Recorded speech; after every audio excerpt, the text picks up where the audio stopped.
Welcome to this revision class for mathematics NECO exams. There's a few topics I'll be treating. I'll simplify them for you. You can go through them. They will help you. They are likely questions that will come out in your exam. Now, I have a diagram on the board, and the question says in the diagram, PR, that is PR, is a chord of the circle center O. So this is the circle center O, right? And radius 30 centimeters. Then POR is 120 degrees. That is angle POR is 120 degrees. Calculate correct with three significant figures. Number one, the length of the chord PR. The length of this chord PR. Number two, the length of the arc PQR. PQR. So this arc. And then the perimeter of the shaded portion. So that means the boundary around this shaded portion. So how do we answer this question? The first thing you need to know is this is an arc. From P to Q is an arc. From P to R is an arc. Any part of this circumference that is cut out is an arc. And then this line that connects one point of the circumference to another point, a straight line, other than the diameter, is a chord. So this is a chord connecting 2 points on the circumference together. All right. And then you have this angle here. So how are we going to answer this question? We want, the first question says to calculate correct the three significant the length of this chord. So for us to calculate the length of this chord, this is a triangle. And this portion is the radius of the circle. Why? Because the radius of a circle is the distance or a line drawn from the center of the circle to any part of the circumference of the circle. Drawn to any part of the circumference of the circle. So drawn to this point, drawn to this point. Meaning here to here is exactly the same as here to here. And that means here to is 30. Right? The way here is 30. And because of that, we can now draw out that triangle. Alright? We draw out the triangle. Then we try to answer it outside the circle. Alright? Alright, so something like that. We have the angle here, 120 degrees. Here is 30 centimeters. Here is also 30 centimeters. And then we are looking for the length of this side. We can represent as X. So what formula can we use to answer this question? This is a triangle with two sides and one angle given. So the most appropriate formula to answer this question is the cosine rule. And what does the cosine rule say? The cosine rule says, so for you to get the cosine rule, you label this. This is side A, B, C. Then this angle, this eyeball is looking at this side. So this is angle A. This side that is facing the angle is small letter A. Then if this is angle B, this side that is facing it is small letter B. And then if this is angle C, is looking at this side, then this side is small letter C. And the formula, the cosine rule says, so now we are looking for A side A. So the formula says A squared equals to B squared plus C squared minus 2BC cos A. That's the formula. So of course you can get the other one. The other one will be for B squared. B squared will be A squared plus C squared minus 2AC cos B. Then you have your C squared is equal to A squared plus B squared minus 2AB cos C. So since we are looking for side A, we are going to use this first formula. So what is our small letter A? It's unknown. What is our small letter B? Our B is 30 centimeters. Our C is also 30 centimeters. And then the angle A is 120. Next thing we want to do is to apply the formula, which is A squared equals to B squared. So that's going to be A squared equal B squared plus C squared minus 2BC cos A. What is our A? Our A is unknown. That's what we're looking for. So we're going to have A squared equal to B is what? 30 centimeters squared. That's 30 squared. B, that's B squared. 30 squared. All right, plus C squared. C is what? 30 plus 30 squared minus 2 into BC means 30 times 30, then cos 120. So that's going to be A squared is going to be 30 times 30, that's 30 squared, is going to be 900 plus 900. Now, minus 2 into brackets 900 cos 120 is minus 0.5. Minus 0.5. Minus 0.5. So we are multiplying this with everything we have here. So our A squared is going to be 900 plus 900 is 1800 minus, this minus, everything is multiplied each other, so minus, we multiply this minus, it becomes plus. Now 2 times 900 is 1800, multiplied by 0.5, that means half. So 0.5 of times 18 is 900, so that's plus 900. So we're going to have A squared equals to 2700. Then we find the square root of both sides. So when we find the square root of both sides, the answer is, press square root of 2700 in the calculator, your answer is going to be 51.96. But because the question says we should convert it to 3 significant figures, so this is 4 significant figures, 1, 2, 3, 4. So I have to convert it to 3 significant figures. This is more than 5. If I wrap it up, gives me 1, and then I have the 1 here, becomes 10. So I'm going to have to wrap it up to 1 and add the 1 to 51 here, becomes 52.0. So I cannot write 52 alone, because if I write 52 alone, that would be 2 significant figures. But 52.0 makes it 3 significant figures. So that is the first answer to the question. Now the next question says we should look for the length of the arc PQR. What is the formula for length of an arc? So the length of an arc is given as theta over 360 times 2 pi r. All right, and we were given our theta to be 120 degrees. From here, 120 degrees. All right, the radius is 30 centimeters. This is 30 centimeters. That's the radius. So our length of the arc is going to be 120 degrees divided by 360 multiplied by 2 times 22 over 7 times the radius is 30 centimeters. So let us take our pi to be 22 over 7. Our pi to be 22 over 7 for easy calculation.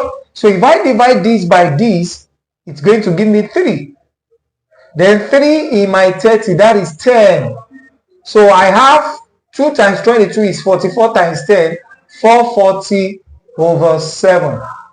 440 divided by 7. So the length of this arc, if I'm going to divide 440 by 7, my answer is going to be 62.84. And because I was asked to leave the answer in 3 significant figures, it's going to be, this 4 is not up to 5, it's not more than 5, so it will not be significant. So I have to wrap it up, and then it's going to be, or I round it off, and it will now, I will be left with 62.8 centimeters. And then the third question says I should find the perimeter of the shaded portion. So let's quickly calculate the perimeter of the shaded portion. So this is C. The perimeter of the shade, this is the shaded portion. That is, then the perimeter means the boundary around this shaded portion. So what's the boundary? It is the length of this chord and the length of the arc. So for me to get the perimeter means every boundary around a space. All right. So if I'm going to get the perimeter, it will be length of the chord plus length of the arc. So if we add that together, the length of the chord is 52.0 and the length of the arc is 62.8. So altogether is going to be 114.8. And because we are asked to leave our answer in 3 significant figures, this will wrap up to 1 and add to 4. and our final answer is going to be 115 point, or just 115, and perimeter is centimeters. So the answer is 115. That is the answer to the question. Let's go to the next question. The next question says, simplify 5 over root 7 minus root 3 plus 1 all over root 7 plus root 3. And we're asked to leave our answer in short form. So this is a short question. So what are we going to do? Because we are adding these two different values, this side and this side, we are going to have to find the LCM. So the LCM is going to be the product of this denominator and this denominator. So that's going to be root 7 minus root 3 into root 7 plus root 3. So how many times will this go in this? It's going to be this. Let me give you this illustration. If you have 1 over 2 plus 1 over 3, your LCM will be what? 2 times 3, that's 2 multiplied by 3. How many times will 2 go here? It will be 3 times, which is this. So you are going to say that 3 multiplied by the value here. How many times will 3 go here? It is 2, which is this. That 2 multiplied by the value here. So we are doing exactly the same thing here. How many times will this go in this? It's going to be this. And then we use it to multiply this. So it's going to be 5 into root 7 plus root 3. Then plus, how many times will this go here to be here? Times 1. 1 into root 7 minus root 3. So the next thing we want to do is to open this bracket. 5 times root 7 will be 5 root 7 plus 5 root 3 plus 1 times this will be root 7 plus times minus is minus. 1 times root 3 is root 3 all over. We do the same here. Root 7, we multiply everything here. So root 7 times root 3, 7 is root 49. Then root 7 times this is plus root 21. This times this minus root 21. Minus times plus minus root 9. That's going to be 5 root 7 plus 5 root 3 plus this. Now you have 5 pieces of root 7. There's a piece of root 7 here. If I add the two together, I'm going to have 6 pieces of root 7. This is 5 pieces of root 7. This is 1 piece of root 7. Adding it together is 6 pieces of root 7. Then this is 5 pieces of root 3. This is minus 1 piece of root 3. So that means I'm having 5, I'm owing 1. So if I pay the debt of 1 piece of root 3, I will have 4 left. So it's plus 4 root 3 all over. Root 49 is 7. Plus root 21 minus root 21, we cancel out each other, minus root 9 is 3. So what are we going to have left? We are going to have 6 root 7 plus 4 root 3 all over 7 minus 3 is 4.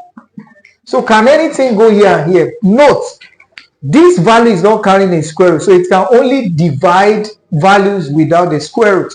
So 2 here, 2. 2 we divide here 3, and that same 2 we divide here 2 times. So our final answer is going to be 3 root 7 plus 2 root 3 all over 2. That's the final answer. Assuming we had a square root at the bottom, we would have rationalized the denominator. But because we do not have a square root here, we leave the answer like that. Now please note, the number I used to divide this, we divide the two sides. Why? Because if I split this fraction, it's going to be 6 root 7 over 4 plus 4 root 3 over 4. Because both of them are sharing the denominator, and that is why the 2 did not just divide in one part, it has to divide the 2 parts. I hope that is clear enough. The next question says solve. So you have solve 4r minus 3 all over 6r plus 1 equals to 2r minus 1 all over 3r plus 4. We are asked to solve. How do we solve it? Because of this equality sign, you are going to have to cross multiply. So when we cross multiply, this will multiply this will multiply this, and we equate it to each other. So we are going to have 4r minus 3 into bracket 3r plus 4. We are introducing a bracket to multiply equals to, same thing here, 6r plus 1 into 2r minus 1.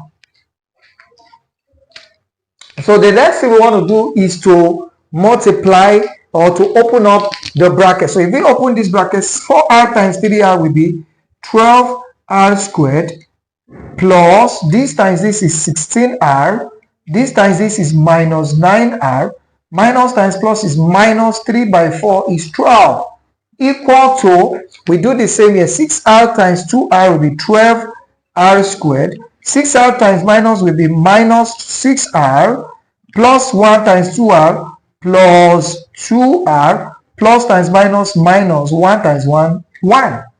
And that's going to be 12r squared plus 16r minus 9r means I'm owing 9 pieces of this r. I have 16 pieces. So I'm going to be left with 7r plus 7r, then minus 12 equals to 12r squared minus 6r plus 2r will be minus 4r minus 1. Because minus 6r plus 2r is minus 4r. So if we collect the like terms, we're going to have 12r squared. This 12r squared is also on this side, r squared, so they move to the same side. So once this crosses, it becomes minus 12r squared. Okay, then I have plus 7r. This will cross and become plus 4r. Then I have minus 12. This minus 1 will cross and become plus 1. All will now be equal to 0. So 12r squared minus 12r squared gives 0. They cancel out each other. Then 7r plus 4r is 11r. Minus 12 plus 1 is minus 11 equal to 0. This will cross to this side. Alright.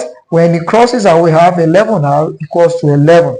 Divide both sides by the coefficient of r, which is 11. So my r is 11 over 11 and the answer is 1. So my r is equal to 1. That is the final answer. This next question is a simultaneous equation. Solve for x and y in the following equation. So 2x minus y equal 9 over 2. This is equation 1. Then we have x plus 4y equals 0, equation 2. Alright, so what are we going to do? The first thing is, because there's a fraction here, you have to linearize this equation by multiplying through by 2. So if you multiply through by the denominator, multiply everything here by 2, then it will, the 2 will cancel out this and it will become linearized. So I'll multiply this equation by 2 to linearize it. So I'm going to have 2 by 2x to be 4x minus 2y equals to 2 into brackets 9 over 2. And that 2 cancels 2. So I have 9 left. So I have 4x minus 2y equal 9. And my second equation is x plus 4y equals 0. So this is my equation 1. This is my equation 2. I've simplified it. Now, this looks more simplified and we will be able to solve the challenge. So all I need to do, you could use this elimination method or substitution method, but the method that is most soothing here is the substitution method. So in equation 2, if we make x subject, x is going to be, equation 2 is x plus 4y equals 0. So if I make x subject, x will be what? Equals to minus 4y. So that means anywhere I find x in equation 1, I can replace it with minus 4. So substitute x into equation 1. So I will repeat the equation 1, which is 4x minus 2y equal to 9. Anywhere I find x, I'll replace with this. So I have 4 into bracket, instead of x, I have 4 into bracket minus 4y, then minus 2y equal to 9. If I multiply this, I have minus 16y minus 2y equal to 9. Minus 16y minus 2y is minus 18y. So minus 18y equal to 9. I'm going to divide both sides by the coefficient of y. Minus 18 divided by minus 18. This will cancel this. 18 will cancel 18. And then y is going to be 9 here 1, 9 here, 2 minus 1 over 2, not minus 2. So y is minus half. So if that is the case, we need to find x. So to find x, substitute y into equation 1. Why am I substituting equation 1? Because equation 2 has 0 and it could be confusing for some students. So equation 1 is what? 4x minus 2y equal 9. So wherever I have y, I'll put in minus half. So 4x minus 3 into bracket minus half equal 9. So this minus will multiply this minus and become plus. 2 times half is 1. So I have 4x plus 1 equal 9. 1 will cross this bridge to this side. I will have 4x equals 9 minus 1. And then we have 4x equal 8. Divide both sides by 4. Our x is going to be equal to 2. So x is equal to 2, while y is equal to minus half. That is the answer to this question. Next, we'll be looking at statistics, standard deviation. We calculate the mean, how to calculate the variance, the mean, the variance, the standard deviation. Let's look at that. This question says, in a college, the number of absentees recorded over a period of 30 days was shown in the frequency distribution table. Number of absentees 0 to 4. So this is a grouped data, right? They have grouped them. Number of absentees 0 to 4, 5 to 9, 10 to 14, 15 to 19, 20 to 24. Then the number of days, the frequency 1, 5, 10, 9, 5. So now we are going to have to rewrite this using a table. I'm going to draw a table so that we can effectively make use of our formula. So, but before we convert this to table, so the question is asking us to find the mean. A, find the mean. Then B, find the variance. Then C, find the standard deviation.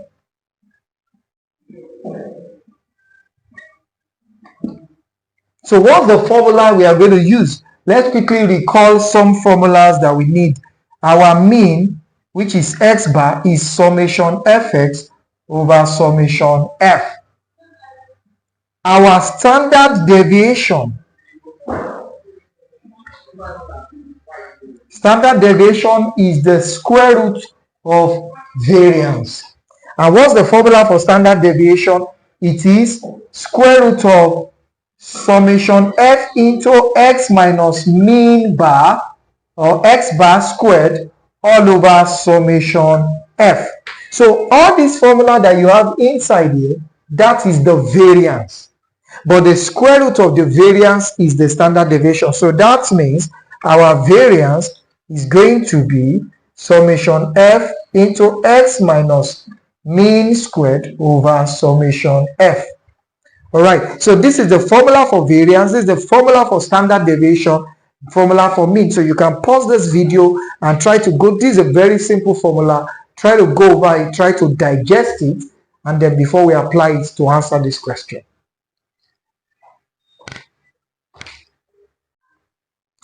Now, for us to answer this question, we need to now break down this number of absentees, which represent the class interval or the group. Okay, not exactly the x. Okay, in some ways they can make it x and find the mid value, but based on this formula we are using, a simplified one, this is going to be our class interval, then our x, then the frequency, and then other things will follow. So the class interval is 0 to 4, then 5 to 9, then 10 to 14, then 15 to 19, then 20 to 24. And the x, how do we get the x? That's the mid value. And all you need to do is very simple, just add these two values and divide by 2. 0 plus 4 is 4, divided by 2 is 2.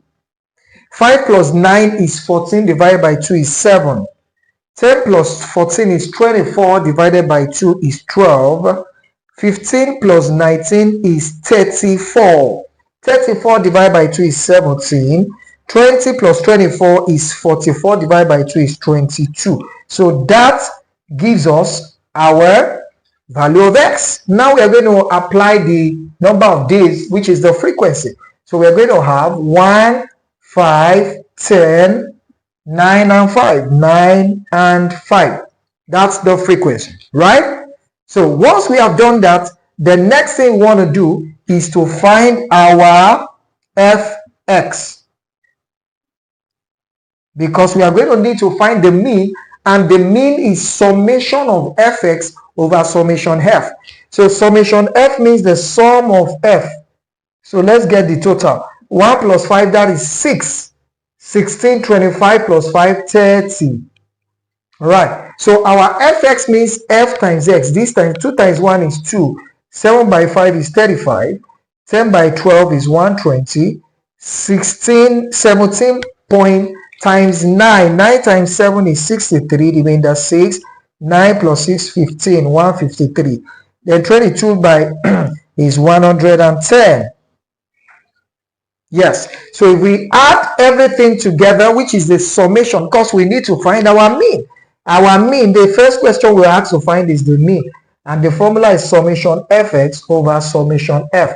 So summation of fx, we are going to add all of these together. So this is 3 plus 5. You have your calculator, you can use it. 3 plus 5 is 8, 10. So I'm going to put 0, I'll keep 1. All right. This is 3 plus that 1, 4, 6, 11, 12, 2. I'll keep 1. And then this is 1, 2, 3 plus 1, 4. 420. So my summation of fx is 420 over summation f is 30. So 0 cancels 0. 3 in 4 is 1, and in 12 is 4. So that is 14. So our mean is 14. I hope that is clear. So we've been able to find the mean. The next thing is the variance. How do we find the variance? Because the formula requires us to use summation f of bracket x minus mean squared. So we need to find all of that. So the next thing we want to do is x minus mean, then x minus mean squared, then f into x minus mean squared. You can pause this video, try to master all of these that you need to be able to get your answer. All right, so x minus mean means deviation from mean. So from this mean, we look at our x, 2 minus the mean. So 2 minus 14 is minus 12. 7 minus 14 is minus 7. 12 minus 14 is minus 2. 17 minus 14 is 3. And then 22 minus 14 is 8. Now we are going to square this. We square it now. So minus 12 squared is 144. 7 squared is 49. 2 squared is minus 2 squared is 4. You know, minus times minus is positive. So that's why we are having 3 squared is 9. 8 squared is 64. Now the next thing is to find the f of this. We are multiplying the frequency by everything we have here. So frequency by this is going to give us 144. 5 by this rather. Yeah, so we are multiplying 5. So it's fine if you can do this so that the table will not get mixed up, right? So you can do your table this way to prevent mixing it up. All right. So now let's do that again. F multiplied by this, our F is 5 multiplied by this. 9 times 5 is 45. We keep 4. 5 times 4, 20 plus 4, 24. So it's 245. Then this times the frequency 9, 10 times 4, that is 40. Then 9 by 9 is 81. And then 64 multiplied by 5. This 20, this 32, 320. So we are going to have to know the sum total of all of this. So if you press this in your calculator, what is it going to give to us? You add all of it together, the summation of all of it gives us 830. Now let us try to make use of our formula to now get the variance and the standard deviation. variance, and then standard deviation. Standard deviation, the formula for standard deviation is square root of summation f into x minus mean squared over summation f. So, and when you remove this square root from this, that is the formula for your variance. So our variance is summation f into x minus mean squared over summation f. So let's quickly, and what we have done here is we have already found f of x minus mean squared. So the summation is 830. So the value here is 830 divided by summation f is the sum of our frequency divided by 30. So this cancels this. So our variance is going to be 3 in 8 is 2. That's 20. All right, that's 2. Remainder 2 in 23. 3 in 23 is 7. That's 21. Remainder 2. In 20, 6. Keep going like that. So 27.66, that is the variance. While the standard deviation, which is square root of variance, will be square root of 27.66.